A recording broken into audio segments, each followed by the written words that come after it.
السلام علیکم ورحمۃ اللہ وبرکاتہ۔ الحمد للہ، ہمارا 10ویں پارے کا سیکنڈ لیکچر ہے اور شروع کرتے ہیں۔ نحمده ونصلي على رسوله الكريم اما بعد فاعوذ بالله من الشيطان الرجيم بسم الله الرحمن الرحيم ربي اشرح لي صدري ويسر لي امري واحلل عقدة من لساني يفقهوا قولي واجعل لي وزيرا من اهلي رب زدني علما رب زدني علما اللهم فقهنا في الدين اللهم فقهنا في الدين آمین ثم آمین۔ یا ایہا النبی حسبک اللہ ومن اتبعک من المؤمنین، اے نبی آپ کے لیے اور ان مومنوں کے لیے جو آپ کے حکم پر چلتے ہیں اللہ ہی کافی ہے۔ اللہ کس کے لیے کافی ہوتا ہے؟ ان مومنوں کے لیے جو نبی صلی اللہ علیہ وسلم کی پیروی کریں۔ یاد رکھیے اللہ کے احکامات کی حفاظت کریں تو اللہ کی حفاظت ملتی ہے۔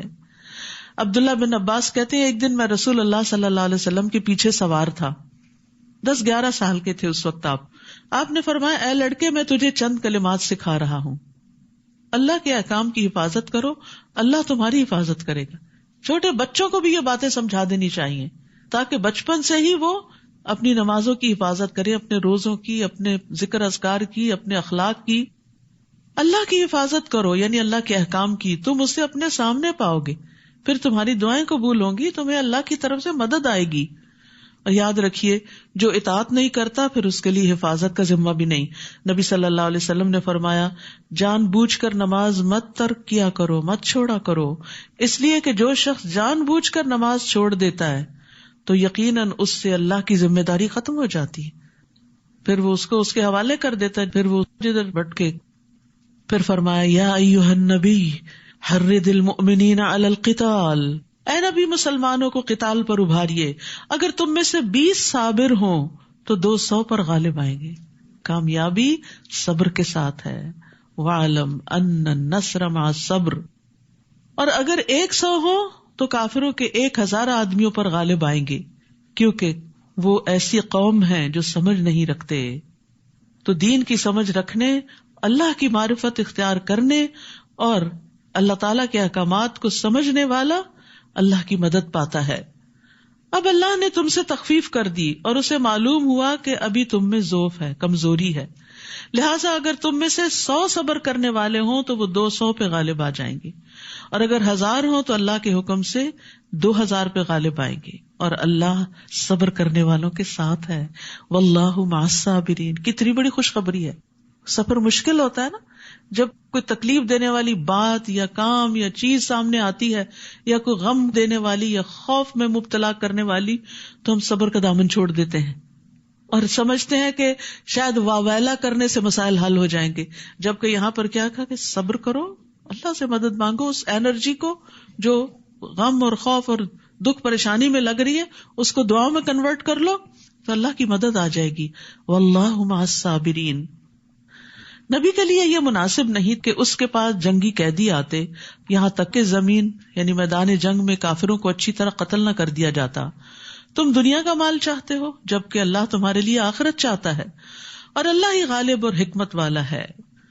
اگر ایسا ہونا پہلے سے نہ لکھا جا چکا ہوتا تو جو کچھ تم نے فدیہ لیا ہے اس کی پاداش میں تمہیں بہت بڑی سزا دی جاتی۔ جو کچھ تم نے بطور غنیمت حاصل کیا ہے اسے تم کھا سکتے ہو، یہ حلال اور پاکیزہ ہے، اور اللہ سے ڈرتے رہو، اللہ یقیناً معاف کرنے والا اور رحم کرنے والا ہے۔ اے نبی جو قیدی آپ لوگوں کے قبضے میں ہیں انہیں کہیے کہ اگر اللہ نے تمہارے دلوں میں کچھ بھلائی دیکھی تو جو کچھ مال وغیرہ تم سے لیا جا چکا ہے یعنی فدیے کے طور پر، جنگ بدر میں آپ کو معلوم ہے کہ قیدیوں سے فدیہ لے کر انہیں چھوڑا گیا تھا، اور جو نہیں دے سکتے تھے ان کو 10 بچے پڑھانے کا کام دیا گیا تھا، تو ان کو بھی تسلی دی جا رہی۔ سبحان اللہ، یہ دین کے اندر کیا رحمت ہے کہ اللہ تعالیٰ چاہتا ہے کہ آخر تک لوگ ہدایت کے راستے پر آ جائیں۔ کہا کہ اگر تمہارے اندر کوئی خیر ہوئی تو تمہیں اللہ تعالیٰ اسلام کی ہدایت دے گا، اور آج جو فدیہ لیا گیا ہے اس سے بہتر عطا کرے گا اور تمہیں معاف کر دے گا، اور اللہ معاف کر دینے والا اور رحم کرنے والا ہے۔ اور اگر وہ آپ لوگوں سے خیانت کا ارادہ رکھتے ہوں تو اس سے پہلے وہ اللہ سے بھی خیانت کر چکے ہیں، جس کی سزا انہیں یہ ملی ہے کہ وہ آپ کے قبضے میں آ گئے. یہ آپ کے ساتھ مخالفت نہ کرتے تو آج یہاں قیدی نہ ہوتے. اور اللہ سب کچھ جاننے والا اور حکمت والا ہے.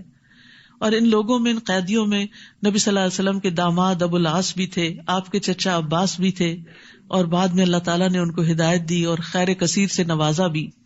جو لوگ ایمان لائے اور ہجرت کی اور اللہ کی راہ میں اپنے اموال اور جانوں سے جہاد کیا، اور وہ لوگ جنہوں نے ان مہاجرین کو پناہ دی اور ان کی مدد کی، یہ سب ایک دوسرے کے ولی ہیں، دلی دوست ہیں.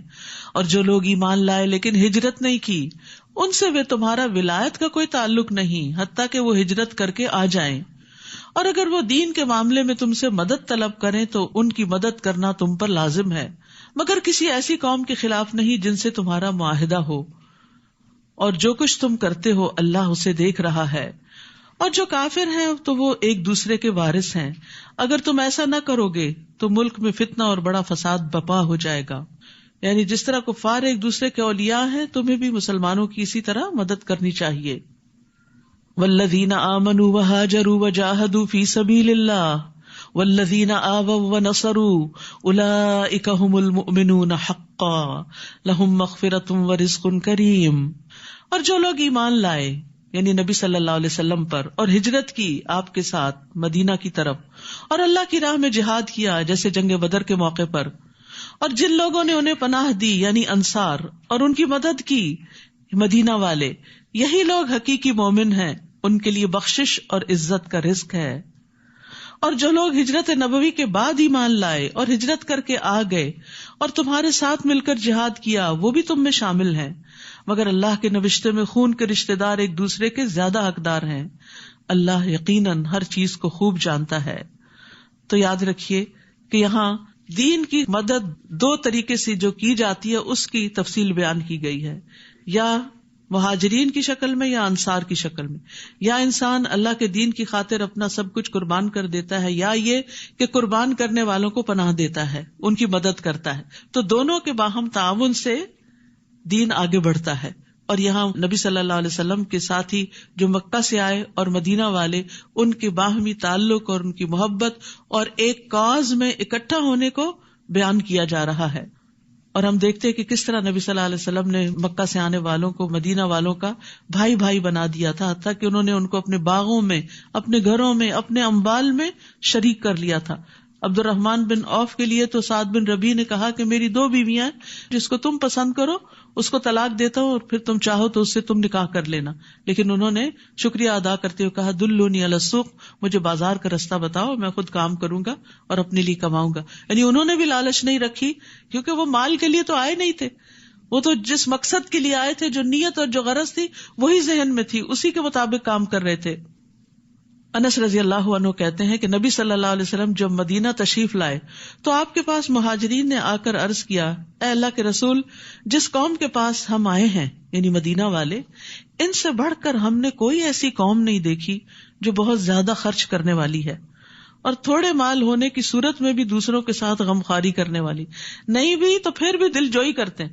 بعض اوقات ہوتا ہے نا، آپ کے پاس نہیں ہوتا تو آپ اچھی بات ہی کر دیتے ہیں دوسرے کو، اور بعض اوقات ہوتا ہے اور آپ دیتے ہیں اور احسان جتا کے ضائع کرتے ہیں. انصار کی خوبی کیا تھی کہ اگر ہے تو خوب خرچ کرتے، نہیں تو دل جوئی کرتے. وہ کہتے ہیں چنانچہ انہوں نے ہمیں محنت و مشقت سے باز رکھا، ہمیں آرام اور راحت میں شریک کیا، یہاں تک کہ ہمیں خوف ہے کہ ساری نیکیوں کا ثواب ان کو نہ مل جائے، کیونکہ ہم سے زیادہ تو یہ قربانیاں کر رہے ہیں. تو نبی صلی اللہ علیہ وسلم نے فرمایا، ایسی بات نہیں، جب تک تم لوگ اللہ سے ان کے لیے دعائے خیر کرتے رہو گے اور ان کا شکریہ ادا کرتے رہو گے. یعنی کسی کے بھی احسان کو فار گرانٹیڈ نہیں لینا چاہیے. اگر کوئی آپ کے ساتھ احسان کرتا ہے تو آپ اس کو دل سے دعا دیں، چاہے سامنے دیں چاہے دل میں دیں، قبولیت کے موقع پر دیں. تو محسنین کے احسان کو یاد رکھنا مومن کی شان ہوتی ہے. اور پھر یہ کہ شکریہ بھی ادا کرنا چاہیے.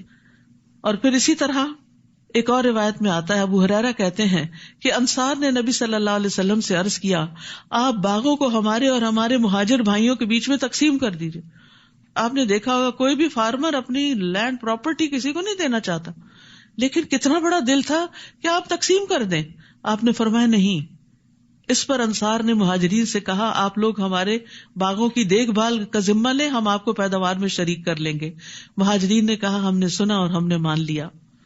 لیکن انصار ہمیشہ ان کا خیال رکھنے والے تھے. انس رضی اللہ عنہ سے روایت ہے, انہوں نے کہا رسول اللہ صلی اللہ علیہ وسلم نے ارادہ فرمایا کہ بحرین کے علاقے میں کچھ جاگیریں لوگوں کو دیں. انصار نے مشورہ دیا کہ آپ ایسا نہ کریں, یہاں تک کہ ہمارے مہاجرین بھائیوں کو بھی جاگیریں دیں جیسا کہ آپ ہمیں دیں گے.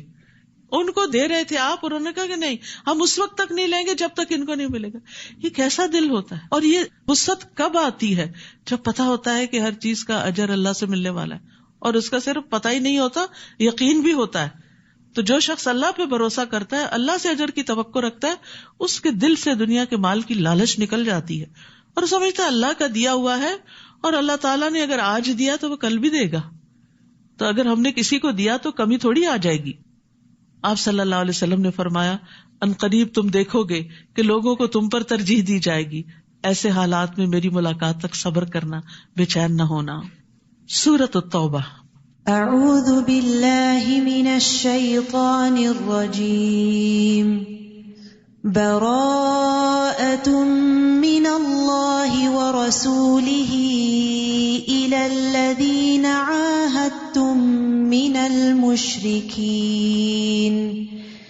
فسیحوا فی الارض 4 اشہر واعلموا انکم غیر معجز اللہ وَأَنَّ اللَّهَ مُخْزِي الْكَافِرِينَ. اس سورت کے 2 نام ہیں, سورۃ البراءہ اور سورۃ التوبہ, جبکہ اجتہادی طور پر اس کے 19 اور نام بھی بتائے گئے ہیں. یہ سورت بسم اللہ کے بغیر شروع ہوتی ہے. نبی صلی اللہ علیہ وسلم نے اس کو اسی طرح لکھوایا, اور پھر جب مصحف عثمانی تیار کیا گیا تو اس میں بھی اس کو اسی طرح لکھ دیا گیا. علی بن ابی طالب کہتے ہیں بسم اللہ امان ہوتی ہے. اس سورت میں جہاد کا حکم نازل ہوا ہے, اسی وجہ سے اس کے شروع میں امان کو ذکر نہیں کیا گیا.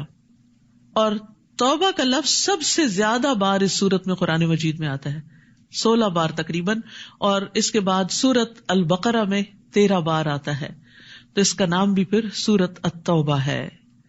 سورت الانفال جنگ بدر کے بعد نازل ہوئی, جو مدینہ کی ابتدائی صورتوں میں سے ہے, اور یہ بھی مدنی صورت ہی ہے. یہ آخری جنگ تبوک کے بعد اور کچھ اس دوران نازل ہوئی, تو ایک ابتدا ہے اور ایک انتہا ہے, اور دونوں کا مضمون باہم ملتا جلتا ہے. دونوں میں غزوات سے متعلق زیادہ تر احکامات ہیں, اور اس کے علاوہ بھی اصلاح اور تزکیہ اور تربیہ کی بہت سی باتیں ہیں. براءۃ من اللہ ورسولہ الی الذین عاہدتم من المشرکین. جن مشرکوں سے تم نے معاہدے کر رکھے تھے, اب اللہ اور اس کا رسول ایسے معاہدوں سے دستبردار ہوتے ہیں. یعنی جن سے جنگ نہ کرنے کا معاہدہ تھا, اب وہ معاہدے ختم کیے جا رہے ہیں, کیونکہ نبی صلی اللہ علیہ وسلم آخری نبی تھے, آپ کے ذریعے دین کو مکمل کرنا تھا. اور اب جو آپ کے مخالفین تھے, جو آپ کے معاندین تھے, ان کو وارننگ دی جا رہی ہے کہ اب اپنا مستقبل تم سوچ لو. اگر تم نے نبی کا ساتھ نہیں دیا تو پھر تمہارے لیے یہاں کوئی ٹھکانہ نہیں.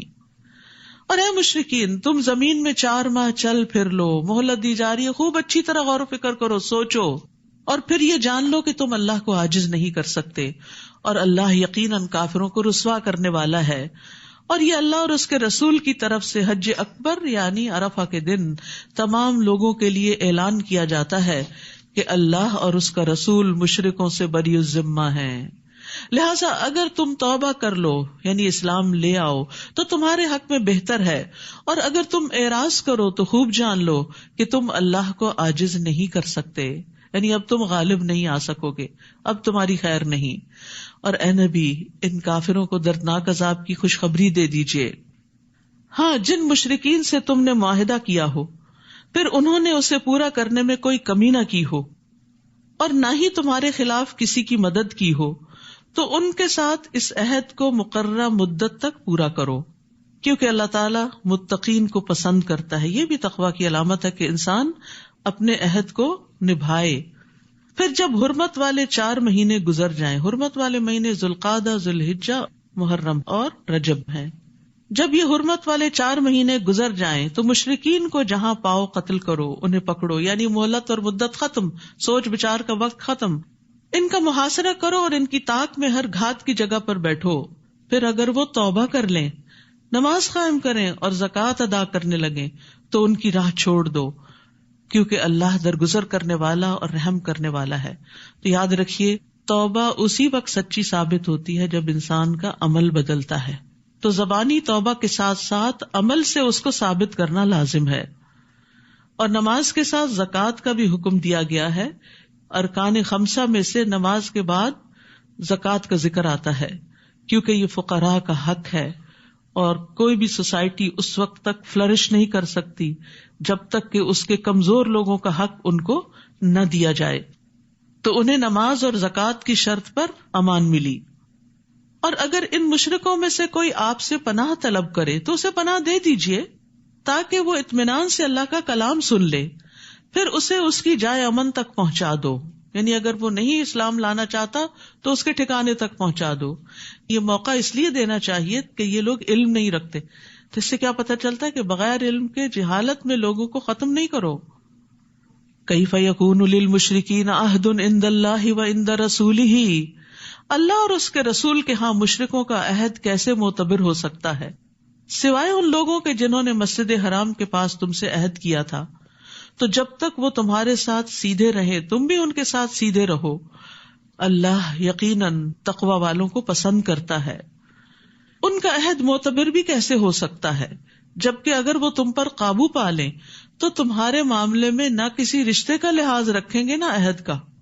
یعنی وہ تو تمہارے ساتھ اس طرح کی بدسلوکی کرتے ہیں، وہ باتوں سے ہی تمہیں خوش کرتے ہیں جبکہ ان کے دل وہ بات تسلیم نہیں کرتے، اور ان میں سے اکثر بد عہد ہی ہیں.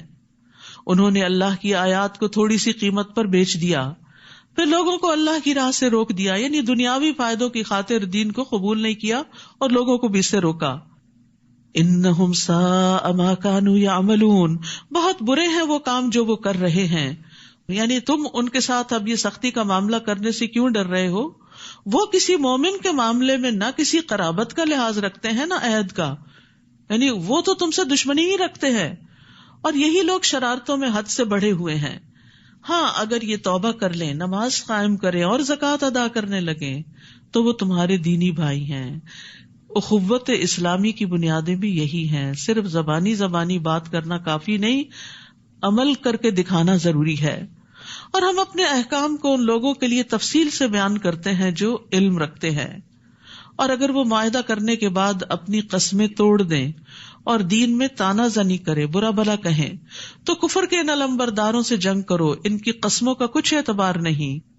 اس لیے جنگ کرو کہ یہ باز آ جائیں، یعنی ان کو ان کے شر سے روکنے کے لیے.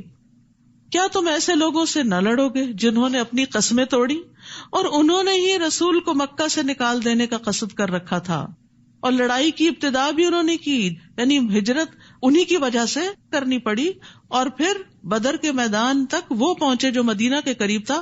آپ صلی اللہ علیہ وسلم مکہ پر حملہ آور ہونے نہیں گئے تھے. کیا تم ان سے ڈرتے ہو؟ حالانکہ اللہ اس بات کا زیادہ حق رکھتا ہے کہ تم اس سے ڈرو اگر تم مومن ہو. تو یاد رکھیے، خوف، خشیت اور رہبت صرف اللہ سے ہونی چاہیے.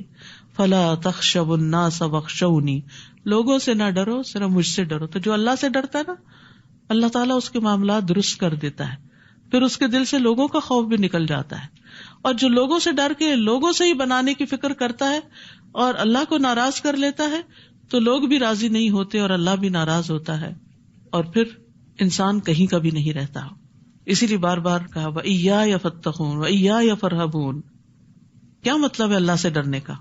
نبی صلی اللہ علیہ وسلم نے فرمایا، تم اللہ سے اس طرح ڈرو گویا تم اللہ کو دیکھ رہے ہو. اگر یہ مرتبہ حاصل نہ ہو تو کم از کم اتنا یقین رکھو کہ بے شک اللہ تم کو دیکھ رہا ہے.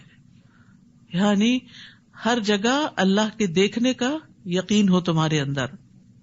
اور اللہ کی خشیت کا فائدہ یہ ہوتا ہے، وَمَن يُطِعِ اللَّهَ وَرَسُولَهُ وَيَخْشَ اللَّهَ وَيَتَّقِهِ فَأُولَٰئِكَ هُمُ الْفَائِزُونَ. جو شخص اللہ اور اس کے رسول کی اطاعت کرے اور اللہ سے ڈرے اور اس سے تقوی اختیار کرے تو یہی لوگ کامیاب ہیں. اللہ کی خشیت کامیابی کی کنجی ہے. ان الذین یخشون ربهم بالغیب لہم مغفرۃ واجر کبیر، یقیناً جو لوگ اپنے رب سے بن دیکھے ڈرتے ہیں ان کے لیے بخشش اور بڑا اجر ہے۔ اللہ کا خوف نجات کا ذریعہ ہے۔ نبی صلی اللہ علیہ وسلم نے فرمایا 3 چیزیں نجات دینے والی ہیں، جن میں سے ایک چھپے اور ظاہر میں اللہ کی خشیت ہے، کہ انسان کہیں پر بھی ہو اللہ سے ڈر کر غلط کام نہ کرے۔ تم ان سے جنگ کرو، اللہ انہیں تمہارے ہاتھوں سزا دے گا، انہیں رسوا کرے گا، تمہیں ان پر مدد دے گا، اور مسلمانوں کے سینوں کی جلن مٹا کر ان کو ٹھنڈا کر دے گا، اور ان کے دلوں کا غصہ دور کر دے گا، اور اللہ جسے چاہے گا توبہ کی توفیق بھی دے دے گا۔ اللہ سب کچھ جاننے والا اور حکمت والا ہے۔ کیا تم نے یہ سمجھ رکھا ہے کہ تمہیں یوں ہی چھوڑ دیا جائے گا، جبکہ اللہ نے ابھی تک یہی معلوم نہیں کیا کہ تم میں سے کن لوگوں نے جہاد کیا اور اللہ اور اس کے رسول اور مومنوں کے سوا کسی کو اپنا دلی دوست نہیں بنایا، اور جو کچھ تم کرتے ہو اللہ اس سے خوب واقف ہے۔ یعنی اللہ سبحانہ وتعالیٰ وقتاً فوقتاً تم پر امتحان ڈالے گا تاکہ تمہارا اخلاص نکھر کر سامنے آ جائے۔ مشرکوں کا یہ کام نہیں کہ وہ اللہ کی مسجدوں کو آباد کریں، یعنی اب تک بیت اللہ کے متولی یہ مشرکین مکہ ہی تھے، لیکن اب وقت آ گیا کہ یہ سیادت قیادت ان کے ہاتھ سے لے لی جائے۔ وہ تو خود اپنے آپ پر کفر کی شہادت دے رہے ہیں۔ یہی لوگ ہیں جن کے سب اعمال ضائع ہو گئے، مسجد کی خدمت، پانی پلانا، نجابت، حجابت، سب کچھ، اور وہ ہمیشہ دوزخ میں رہیں گے۔ اللہ کی مساجد کو آباد کرنا تو اس کا کام ہے جو اللہ پر اور آخرت کے دن پر ایمان لائے، نماز قائم کرے، زکوٰۃ ادا کرے، اور اللہ کے سوا کسی سے نہ ڈرے۔ امید ہے کہ ایسے ہی لوگ ہدایت یافتہ ہوں گے۔ تو یاد رکھیے، مسجدوں کی آبادی بھی جبھی فائدہ دیتی ہے جب انسان عمل کرتا ہے، نماز ادا کرتا ہے۔ مسجد کو صرف چندہ دے دینا کافی نہیں، مسجد میں آ کے صرف صفائی کر لینا یا خوشبو لگا کے چلے جانا ہی کافی نہیں، یا پھر دیواروں پہ نقش و نگار کا اہتمام کرنا ہی کافی نہیں۔ مسجدوں کی آبادی صرف صفائی سے، صرف ڈرائنگز اور پینٹنگ سے نہیں ہوتی۔ مسجدوں کی آبادی نمازیں ادا کرنے سے ہوتی ہے، وہاں تعلیم کے حلقے کرنے سے ہوتی ہے۔ تو یہ مسلمانوں کی اجتماعی ذمہ داری ہوتی ہے کہ وہ مسجدیں آباد رکھیں، انہیں ویران ہونے سے بچائیں۔ وہ اللہ کا گھر ہیں، ہم اپنے گھروں کو چاہتے ہیں آباد رہیں، تو کیا اللہ کا گھر آباد نہیں کریں گے؟ سارا وقت اپنے گھر میں رہیں گے؟ نہیں، اللہ کے گھروں میں مستقل طور پر حاضری ایک دینی فریضہ ہے۔ مردوں کی نماز جماعتی سے ہوتی ہے، الا یہ کہ کوئی مجبوری ہو۔ تو یہاں پر اللہ سبحانہ تعالیٰ نے واضح کر دیا کہ مسجدوں کو آباد کرنے والے لوگ کون ہوتے ہیں، اور اس میں ایک خاص چیز بھی بتائی کہ صرف اللہ سے ڈرتے ہیں، کیونکہ مسجد آباد کرنے کے راستے میں بھی طرح طرح کے خوف ہوتے ہیں۔ جب انسان اللہ سے ڈرتا ہے تو پھر ہر قیمت پہ مسجد میں پہنچتا ہے۔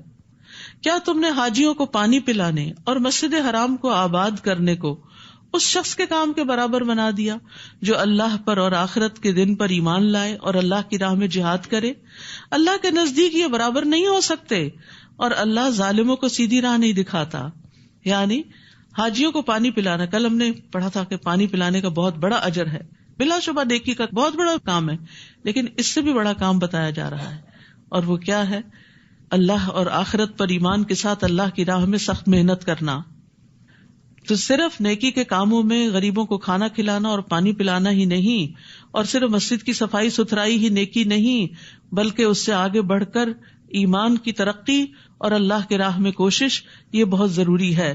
اللہ کے نزدیک یہ برابر نہیں ہو سکتے۔ یعنی نیک اعمال تو بہت سے ہیں، لیکن ان میں سے افضل ترین اعمال اللہ کے راستے میں خود کو تھکانا ہے، اور اللہ ظالموں کو سیدھی راہ نہیں دکھاتا۔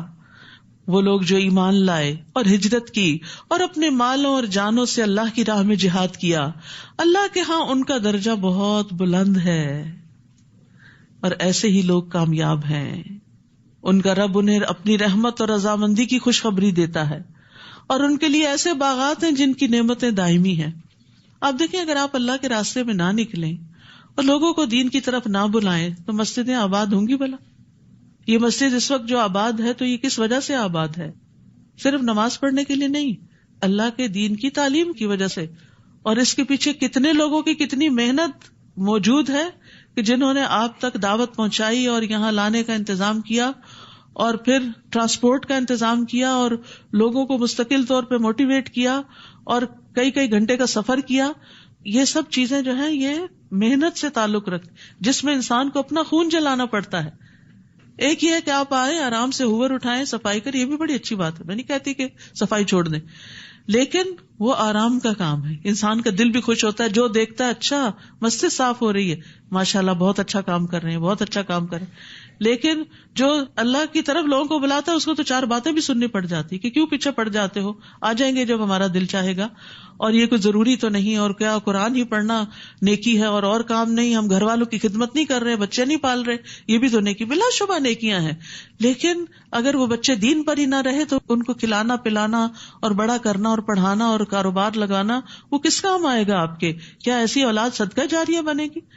تو اس کے لیے صرف مسجد کا امام کافی نہیں، مشکل کے وقت آپ اس کے بعد پکڑ کے لے جائیں اور وہ ایک سیشن میں اس کو مسلمان بنا دے. اس کے لیے آپ کے پاس علم ہونا ضروری ہے، آپ کے پاس ایمان ہونا ضروری ہے، تاکہ آپ ان کو مستقل طور پر روزانہ دین کی طرف دعوت دیتے رہیں. تو اس لیے مسلمان عورتوں کا بھی علم حاصل کرنا بے انتہا ضروری ہے. جاہل ماں جاہل اولاد پیدا کرتی. جس ماں کو خود علم کی قدر نہیں ہوتی، جو علم میں محنت نہیں کرتی، وہ بچوں کو بھی کچھ نہیں سکھا سکتی. اور نیچرل طریقے سے جو آپ چھوٹی چھوٹی باتیں سکھاتے ہیں وہ بڑے بڑے مدارس میں بھی نہیں سیکھ سکتے بچے، کیونکہ وہ آپ کے عمل سے بھی سیکھ رہے ہوتے ہیں، آپ کے رویے سے سیکھ رہے ہوتے ہیں. آپ اذکار کر رہے ہوتے ہیں، وہ آپ کا ہلتا وہ منہ دیکھ کے بھی سیکھ رہے ہوتے ہیں کہ ہماری ماں کوئی اچھا ہی کام کر رہی ہے. تو اس لیے ضروری ہے کہ آپ کو پتا ہو، اور اس کے لیے سخت محنت کی ضرورت ہوتی، یعنی گھر کے کاموں کے ساتھ ساتھ باہر کے کام کے لیے نکلنا محنت مانگتا ہے. تو جب ہم اپنی دنیا کے لیے نکل سکتے ہیں تو کیا دین کے لیے نہیں نکل سکتے؟ تو یہ افضل درجے کا کام ہے. ایک ایک قدم پر درجے بلند ہوتے ہیں، اور فرشتے اپنے پر بچھاتے ہیں، اور فرشتے ڈھانپ لیتے ہیں، اور آپ کا ذکر اللہ کے پاس ہوتا ہے. تو اس لیے اس کام کو معمولی نہ سمجھیں اور نیکی کا کام سمجھ کے کرتے رہے. اور پھر اس تعلیم کے دوران آپ کو طرح طرح کی ٹپس ملتی رہتی ہیں، اور ہر روز آپ کسی نئے کام کے لیے، نئے پروجیکٹ کے لیے صدقہ کرتے ہیں اور ایک نیا راستہ ڈھونڈتے ہیں، ایک نئی نیکی میں اضافہ ہوتا ہے، اور اس طرح آپ پروگرس کرتے ہیں، گرو کرتے ہیں اور موسٹ پروڈکٹیو زندگی بسر کرتے ہیں. ان کا رب انہیں اپنی رحمت اور رضامندی کی خوشخبری دیتا ہے، اور ان کے لیے ایسے باغات ہیں جن کی نعمتیں دائمی ہیں، وہ ان میں ہمیشہ رہیں گے. بلا شبہ اللہ کے ہاں ان کے لیے بہت بڑا اجر ہے. اے ایمان والو، اگر تمہارے باپ اور تمہارے بھائی ایمان کے مقابلے میں کفر کو پسند کریں تو انہیں بھی اپنا دوست مت بناؤ، اور تم میں سے جو شخص انہیں اپنا دوست بنائے تو ایسے ہی لوگ ظالم ہیں. ان کے ساتھ خیر خواہی تو ہوگی لیکن پھر وہ دلی محبت نہیں رہے گی، وہ تو صرف ایمان والوں سے ہی ہو سکتی ہے. قل ان كان آباؤكم وابناؤكم واخوانكم وازواجكم وعشيرتكم واموال اقترفتموها وتجارة تخشون كسادها ومساكن ترضونها احب اليكم من الله ورسوله وجهاد في سبيله فتربصوا حتى يأتي الله بأمره والله لا يهدي القوم الفاسقين. اے نبی، آپ مسلمانوں سے کہہ دیجئے، اگر تمہیں اپنے باپ، اپنے بیٹے، اپنے بھائی، اپنی بیویاں یا ازواج، اپنے کنبے والے یعنی فیملی، برادری، خاندان، رشتہ دار، اور وہ مال جو تم نے کمائے ہیں، اور تجارت جس کے مندہ پڑ جانے سے تم ڈرتے ہو کہ اگر ہم اپنے بزنس پہ حاضر نہیں ہوں گے تو بزنس کم ہو جائے گا، اور تمہارے مکان جو تمہیں پسند ہے کہ انہی کی صفائی ستھرائی میں لگے رہتے ہو، اللہ اور اس کے رسول اور اس کی راہ میں جہاد سے زیادہ محبوب ہیں. یہ ساری چیزیں زیادہ پسند ہیں، تو انتظار کرو یہاں تک کہ اللہ اپنا حکم لے آئے. پھر دیکھیں اللہ تمہارے ساتھ کیا معاملہ کرتا ہے. اور اللہ نافرمان لوگوں کو ہدایت نہیں دیتا. یاد رکھیے، زندگی کے ہر معاملے میں اللہ اور اس کے رسول کو آگے رکھنا ہوگا، ان کی اطاعت کو، ان کے قول کو، ان کی رضا کو. خوف اور امید بھی اللہ سے بڑھ کر کسی اور سے نہیں. اگر ایسا نہیں تو پھر اللہ سبحانہ وتعالی اپنا فیصلہ لے آئے گا. تو ایمان والے وہ ہیں جن کو اللہ اور اس کا رسول ان کے علاوہ سے زیادہ محبوب نہ ہو، اور اگر کوئی زبان سے دعویٰ کرے تو یہ دعویٰ ان کا جھوٹا ہوگا، اور وہ اپنے قول سے اپنی ہی بات کو جھٹلا رہا ہوگا.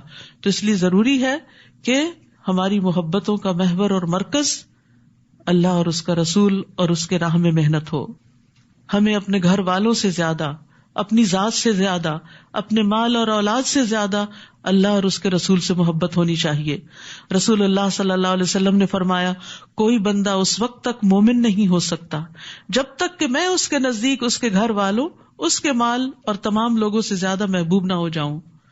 رسول اللہ صلی اللہ علیہ وسلم نے فرمایا، اس ذات کی قسم جس کے ہاتھ میں میری جان ہے، تم میں سے کوئی اس وقت تک مومن نہیں ہو سکتا جب تک میں اس کے والد اور اس کی اولاد سے بھی زیادہ اس کا محبوب نہ ہو جاؤں۔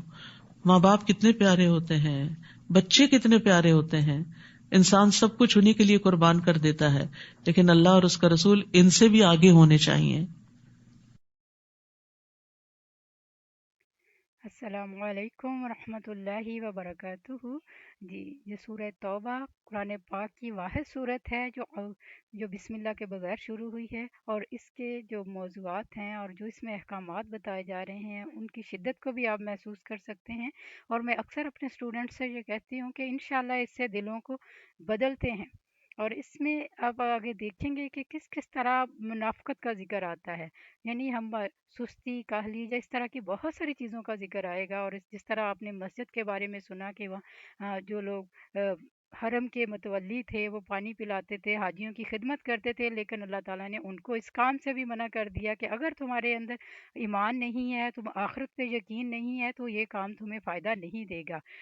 تو اس سلسلے میں ہمیں بھی بہت سوچنے کی ضرورت ہے۔ اور جو آیت نمبر 24 ہے، اس کو آپ پلیز آپ خود بھی پڑھیے اور اس کا ترجمے پہ بھی غور کیجئے کہ انشاءاللہ آپ کو اس پہ بہت کچھ سمجھ آئے گی کہ اللہ تعالیٰ نے ہمارے اس میں کیا کچھ بتا دیا ہے، اور ہمیں پھر ہم اپنا جائزہ لے سکتے ہیں کہ ہمیں کیا کرنا ہے اور ہمیں کیسے سوچنا ہے، ہمیں اپنی آخرت کی تیاری کیسے کرنی ہے۔ اور اس دعا کے ساتھ کہ اللہ تعالیٰ ہمیں وہ ساری بھلائیاں، ساری رحمتیں، سارا فضل عطا فرمائے جو ہمارے پیارے نبی حضرت محمد صلی اللہ علیہ وآلہ وسلم آپ سے مانگا کرتے تھے۔ اور ہم ان تمام شرور سے پناہ چاہتے ہیں جن سے ہمارے پیارے نبی حضرت محمد صلی اللہ علیہ وآلہ وسلم پناہ مانگا کرتے تھے۔ ربنا تقبل منا انك انت السميع العليم وتب علينا انك انت التواب الرحيم۔ سبحان ربك رب العزة عما يصفون، سلام على المرسلين، الحمد لله رب العالمين۔ سبحانك اللهم وبحمدك اشهد ان لا اله الا انت استغفرك واتوب اليك۔ جزاک اللہ خیر۔ السلام علیکم ورحمۃ اللہ وبرکاتہ۔